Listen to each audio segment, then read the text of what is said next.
Some of you may remember a time when Taiwan was most famous for exporting cheap goods, but that image is outdated. Today, Taiwan is the world's leading manufacturer of advanced chips, used in almost every new piece of technology. It's also a battleground for the world's superpowers. Good evening, my name is Maia Mazurkiewicz, and welcome to the Anatomy of Disinformation. This small island in the Pacific is covered by rocks and forest, but strategically, it's a completely different story. Neighboring China has its sights set on Taiwan, but there's just one part of Beijing's long-term, wide-ranging strategy. Year by year, it's been gaining power not just in the Pacific, but in other areas across the globe, including Africa, Europe, and the US.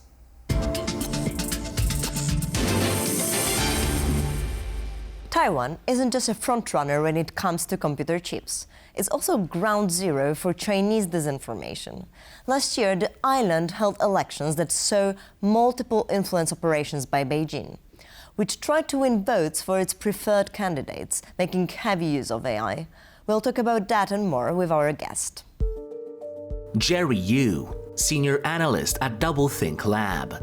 He specializes in digital investigations and analyzing influence operations. He has extensive experience in observing influence operations during elections and has collaborated on international projects to expose techniques used by threat actors. Previously, he was a research assistant at the Center for Survey Research at Academia Sinica, Taiwan, integrating traditional and computational methods to analyze human communication behaviors. He co-produces and co-hosts the Django 543 podcast, exploring Taiwan's criminal justice system. Hello, Jerry. Good to have you here. Thank you for joining us straight from Taiwan. Thanks for having me, Maya. Thank you so much. Today we're talking about Chinese influence operations and particularly the ones that are happening in Taiwan, as it is a strategic island.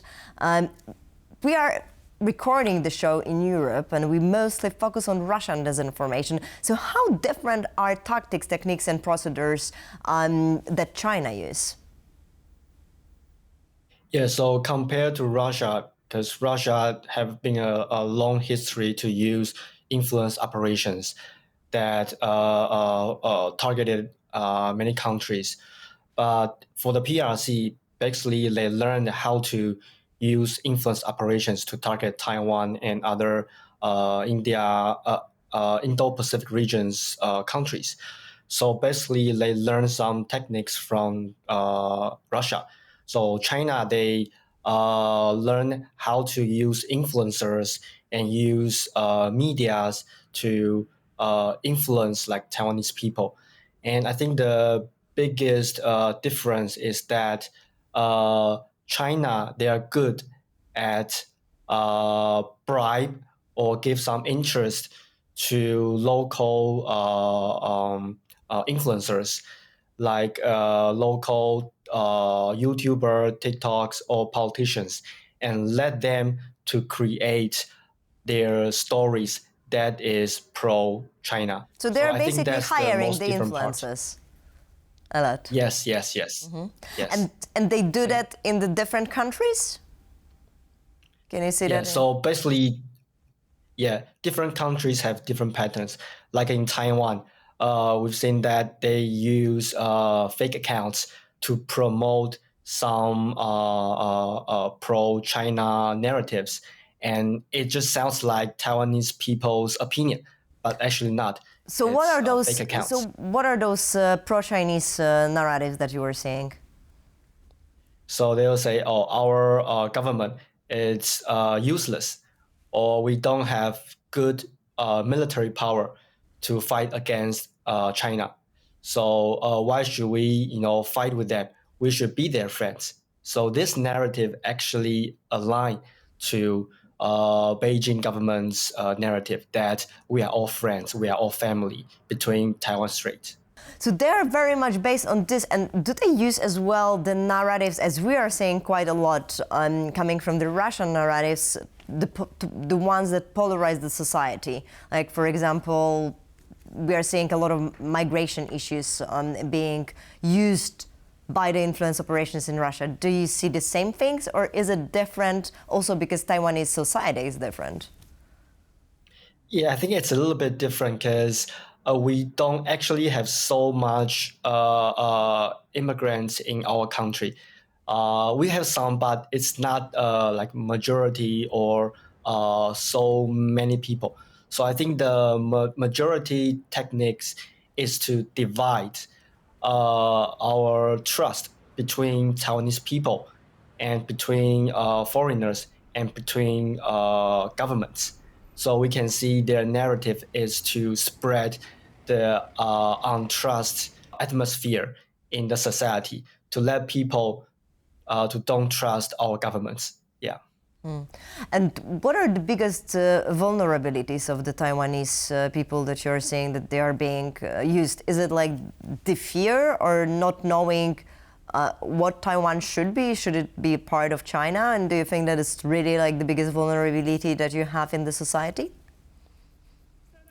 Yeah, so I think most of people, if you ask them, you want to be Taiwanese or you want to be Chinese, I think most of people, like 80 or 90% of people, claim that I'm Taiwanese.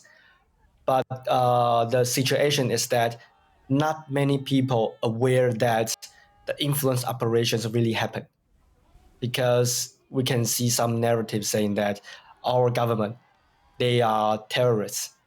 They don't let the freedom of speech to continue in Taiwan. So basically, that's not the real situation.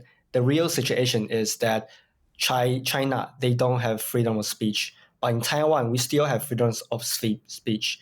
So some fake accounts or Chinese actors, they want to shape that Taiwan don't have freedom of speech. Yeah. And last year you were having the political campaign and elections. Have you seen that during this period there was a peak in influence operations? Yeah, so we usually have a observation in every elections to see how China attacked us. So last year, 2024, our national elections, we've seen that before the election for like 1 month, we've seen a lot of operations. Like they create a book to talk about our former president Tsai's secret history, saying that why President Tsai can become a powerful woman because she's attractive or she used some ways to attract other politicians. So we've seen a lot of AI videos, AI anchors to saying that our former President Tsai is unmoral and have a lot of scandals, something like that. It's just happened before a month of the election day. So there was particularly attacks on the different politicians in the peak of the campaign, right? Yeah. That you were saying. And was she the only Yeah. target, or was there some other targets? Were they also supporting the candidates that they wanted to win? Yeah, so before our former President Tsai's attack, there are a few politicians have been accused sex scandals. And we've seen some Chinese actors, like Chinese fan pages, they keep amplifying the narrative, saying that our ruling party's politicians, they are unlawful and they have some moral issues. And right before the election day, before 1 month, a big attack happened to criticize our former President Tsai. Okay, that's very interesting. And now let's see the material that we have on the Chinese influencers, however, in China. So something you've been already talking about. We'll be back to this conversation.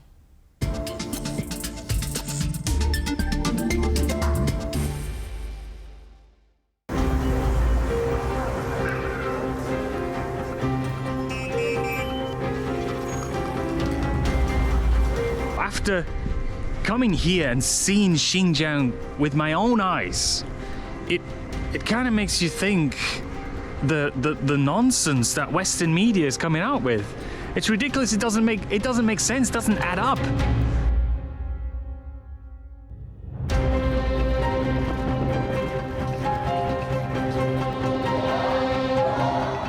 The Australian Strategic Policy Institute has highlighted how one of China's core stated strategies is to use foreign voices to promote China. In Xinjiang, the Uyghurs have been suffering a wide range of atrocities, which have been described as a genocide by other organizations, ranging from forced sterilization, forced labor, prosecution, forced mass imprisonment. China has been trying to whitewash this, so trying to kind of hide it and make this kind of genocide be dismissed in the eyes of the public.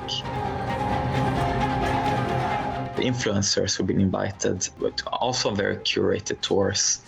And you see them creating these videos, which are basically following the same structure. It's quite simple usually, they travel to Xinjiang to show how the West is lying to people, saying that they are showing that everything is well and good in Xinjiang. The Chinese government pays for the influencers' accommodations, for the flights and the food, while also organizing the trip for them. So they have fixers in place that does the translation for them, that also makes sure that they follow the set route and the set script.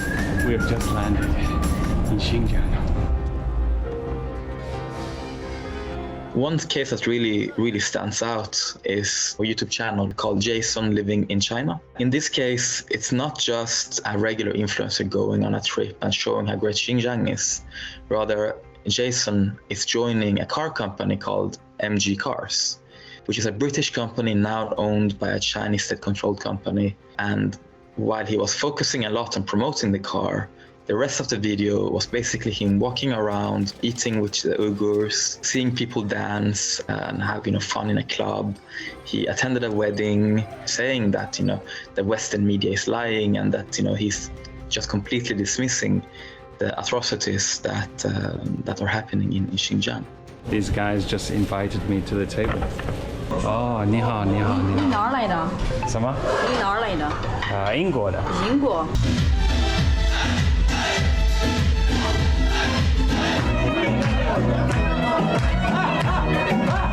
BBC, when they show Xinjiang, they're not going to show you this.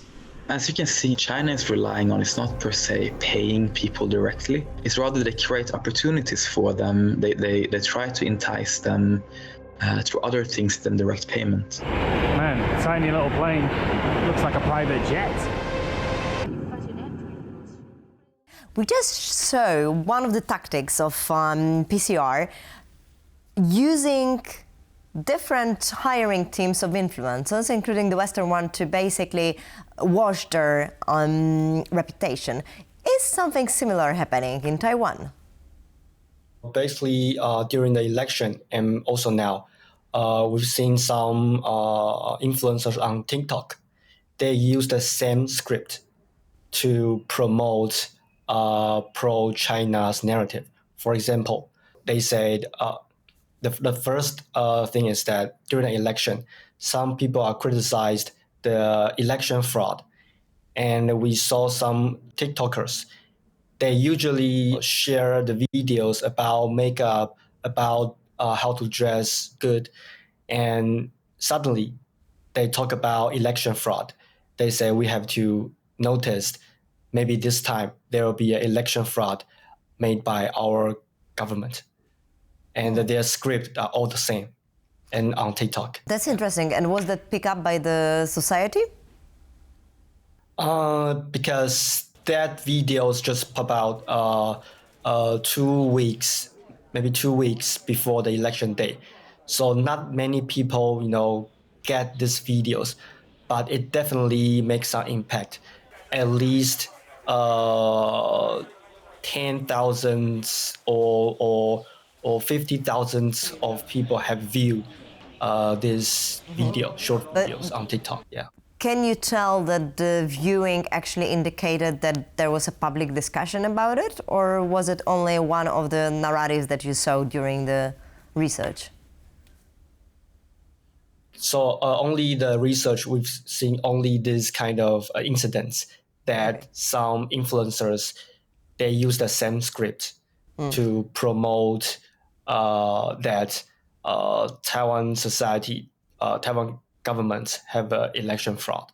If you're thinking about the elections, what else was specific in there? Because I understand that the use of AI in the Taiwanese elections and the campaign was something that was extraordinary in comparison to other elections in terms of the mega election year. Well, you also hold your elections during this interesting year last year. There's a case in Philippines. Yeah, we see that there's a studio called Unlock Media. They use AI enhanced anchors to criticize the Philippines media, saying that they all make fake news. Those anchors, they are real people. Why the media criticize them, they are fake anchors. But actually, they use AI enhanced technology. So their English can be more accurate, and their English have no accent. So that's a way to use AI enhanced technology. And that's why that's how we kind of check it out, right? And what is the feeling right now in Taiwan? Because also, I think that in Europe we often think about Taiwan as an island that is strategic, but also can have a similar situation that Ukraine is having right now. And there is quite a lot of discussion whether China will try to take Taiwan or not. And do you think that that's one of the feeling that you are having as well, and the citizens of Taiwan are feeling? Yeah, I'm not sure all the citizens what they think, but for sure, every day we can see news articles talking about one day China will attack Taiwan. But the most important thing is that, are we ready for this situation? So basically, I think the society don't prepared for this situation to happen. But there is a fear? There is a fear? You think that people... Yeah, definitely there's a fear. So based on this fear, those pro-China actors in Taiwan, they can generate a narrative to saying that we don't want a war.